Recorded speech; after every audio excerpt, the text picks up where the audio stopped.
Barreeffama harkaan barreessuu yoo hin dandeenye akkaataa sagalemaan dubbattanii bilbilli keessan waan isin sagaleedhaan dubbattan dogongora qubee tokko malee isiniif barreessee abbaa barbaaddanii waliin barreeffamaan nama waliin dubbachuu dandeessan yookiin ammoo namaaf barreessuu dandeessan isin barsa kunoo haala bareedaa masirratti argaartan kanaan. Egaa daawwatan kiyya waan kana kan baay'een argee itti fayyadamu viidiyoo kan laayik sheer gochuun jalqabaan afaa tura hordofa. Hayyee daawwatan kiyya dursa kiiboordii afaan Oromoo gabbuufatan jechuudha. Kiiboordii afaan Oromoo kana gabbuufachuudhaaf as Google Chrome keessatti galtanii achi booda bakka sarchii kana tokkoof kilikni gootu achi booda bakka sarchii kanarratti michuu joobis jettanii barreessitanii michuu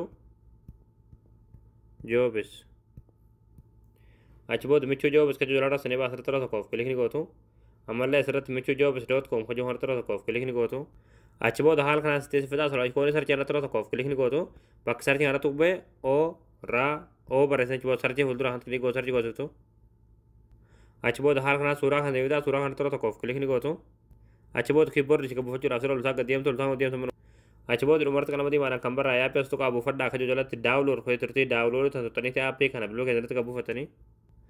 achi booda kiiboordii ishee gabbuufatanii yeroo argaltan gara haala kanaan seebba namaa sirra tura tokkoof kilikni gootu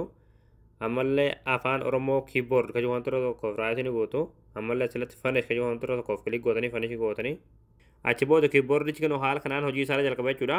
asirratti fakkii sagalee gadi qabanii dubbatanii jirti jechuudha asirratti yeroo tokkoof kilik godhuudhaan sagaleedhaan dubbatanii waan isin sagaleedhaan dubbatan jechuudha salphumatti jechuudha kun haala masirratti argaartan kanaan isiniif barreessa jechuudha isinii galee